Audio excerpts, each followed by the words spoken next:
Family and fellow soldiers, I'm the professor, and this is the moment of truth. Garrett, what do we know about last night's operations, and what are we expecting tonight?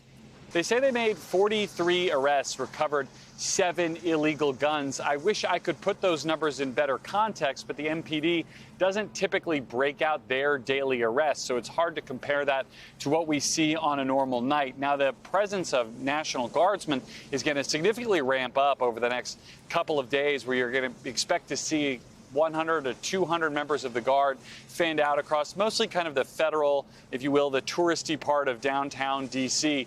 They won't be making arrests, but the administration hopes their presence might deter crime in the days to come. All of this is really an experiment, though, that I think we're going to watch play out in real time to see what effect this has on arrests and, more broadly, since it is the point, on public safety here in the district. Garrett, it does seem that the mayor is particularly in a sort of tightrope situation on this issue. What are we hearing from her?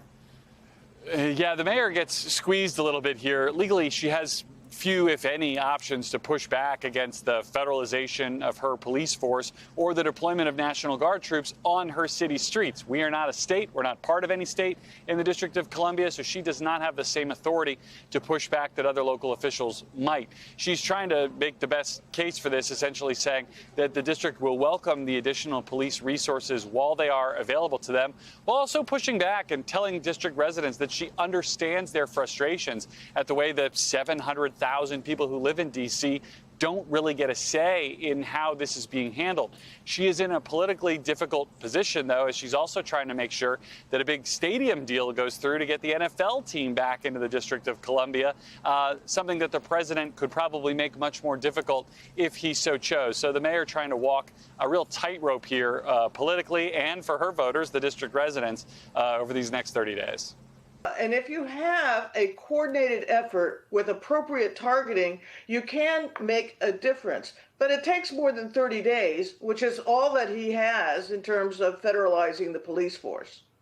A temporary deployment of the Guard may be appropriate.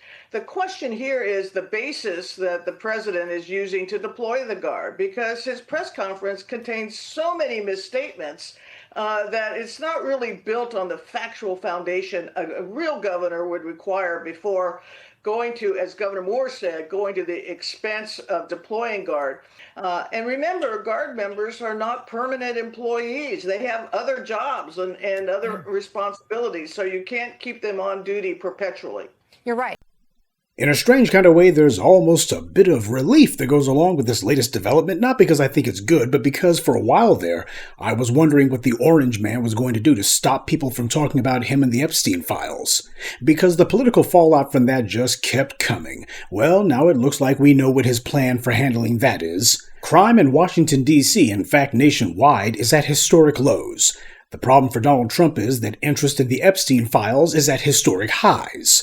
So the Orange Man is doing his latest political distraction in order to force the headlines to change. And of course, the white media is going to play right along with it because, as far as they're concerned, this kind of hysteria is always good for ratings. Now, people are calling this a takeover of Washington, D.C., but it's actually a takeover of the D.C. police, which Trump can only do for about 30 days. Anything beyond that, and he would need congressional approval. Now, of course, with Mike Johnson and the rest of that rubber stamp committee, it's even money that he could probably do that, but the real question is, would he want to seek an extension? I think that depends. Does he think that the Epstein headlines will have gone away in a month? If so, then I suspect he'll declare victory, suddenly remember that crime in D.C. is at record lows, and then he'll claim that it's all because of him and go looking for the next high-profile distraction to cover up his dirt. So, how worried should we be about this? First of all, the Orange Man has done this before. By that I mean putting troops in D.C. He did it back in 2020, putting troops in front of the national monuments during COVID, under the pretense that he was protecting the monuments and the federal buildings from vandalism. In fact, that's where they mostly are right now, in front of the tourist spots, which is not where what little crime there is in D.C. takes place. But this isn't about crime. It's about changing the headlines. The National Guard isn't going to be investigating crime or doing stop and frisk or anything. The hope, allegedly, is that they will deter crime. Their presence will stop the criminals, hopefully, before they do anything. The talking point used is that the National Guard's going to be backing up the D.C. police. So the thugs in blue in the Capitol can concentrate on, Well, I'm not sure. The problem is not that there's not enough cops on the streets there. They have plenty of donut-munching morons. The problem is that the cops are a taxpayer-funded street gang. They don't want to stop crime. What they want to do is to assault and harass law-abiding black citizens and then coast for 20 years until they get a state-sponsored pension. What law enforcement is supposed to be is competent retroactive investigations. That's what they're actually supposed to do. But that would require brains, character, and integrity, none of which the D.C. police nor any other branch of American law enforcement in this country has. Far be it from me to reward the scumbags in the police with any more resources, but for those people out there who might say, well, crime is high in D.C., for the sake of this discussion, it needs to be said that putting troops in the streets is the most costly and least efficient way to try to combat crime. It would have been far better for the Orange Man to evaluate the personnel and deployment of officers in the district, get rid of the ones who aren't being effective, which would be most of them, and then replace them with actual competent people. Or if that's simply too much like work, then Trump and the Republicans could just do what they like to do, which is to allocate federal resources for the district to hire more cops and invest in more resources like cameras, etc. If he was really concerned about crime in D.C., then that's what he would be doing. Oh, but many are saying Trump's taking over D.C. He's taken over the police, not the city. But for the sake of argument, let's say that he did take over the entire city of Washington, D.C., that he kicked the mayor out, kicked out the city council, and says, I'm in charge of all of this. Let me tell you something. Republican takeovers of majority black cities in this country is nothing new. That's a problem that Democrats have not tackled, because we've seen this going on for over a decade and a half. That's what Michigan's so-called emergency manager law was about, remember? And that actually was a takeover of a major American city, a black city. What Rick Snyder and his pals did wasn't just a few troops in the streets of Detroit. They passed a statewide law that prohibited the duly elected representatives in Detroit from being able to do anything in their own city. And not just in Detroit, but also in Flint. And they did that simply because some white people said, we're trying to take over this city. We're trying to make sure that the city can't function at all. We're trying to just take over. Now, what I want to know is, if Democrats are serious that what Trump is doing truly is the beginning of the American Gestapo, then I want to know, why aren't they promising to run on a 2026 midterm platform of impeaching Trump for this? Saying this is a crime that he's committed and we're going to make sure that he goes to jail for it. At the very least, we're going to jam him up for it.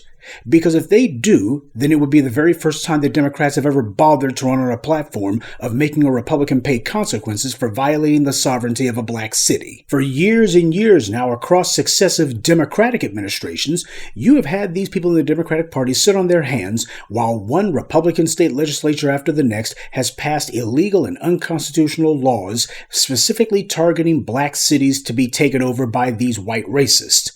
Democrats didn't lift a finger when racists in Mississippi's legislature blatantly encroached upon the black state capital of Jacksonville, and that was in 2023, mind you, on Biden's watch. What did Biden's DOJ do about that? What did Democrats do about that? Did they run on a platform of, we're going to stop all of these illegal Republican takeovers? Republicans in Tennessee have been talking about taking over Memphis and Nashville. Democrats said nothing about that either. The reason the Orange Man feels emboldened to pull a stunt like this is precisely because he already knows Democrats let Republicans do this at the state level since at least 2015, when Obama was in office. Democrats did nothing about that. The Flint water crisis was the direct result of the Michigan emergency manager takeover. And what did Obama do about it? He went to Flint, pretended to drink some water, allegedly, to prove that the water was safe to drink again, and then he went right back to D.C. like nothing had happened, while his fellow tether, Eric Holder, did nothing to punish the Republicans whose illegal laws led to that mass poisoning in the first place. Democrats neither said nor did anything about the Republicans' laws at the state level, which are the exact mirror of what Trump is trying to do at the federal level. Democrats are yet again not using this as an opportunity to say what they're going to do to make themselves worthy of being back in charge. Instead, as usual, they're just saying, well, this is the reason why you need to vote for the Democrats, because we don't do stuff like this. Yeah, they don't do anything about it when the Republicans do this stuff either. Yes, it's outrageous, and so were the GOP takeovers of black cities for the last decade plus.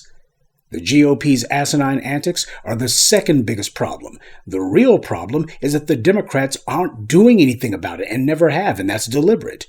Black voters have been making demands, serious demands, and the Democrats' goal is to return us to our previous apathy and complacency and obedience.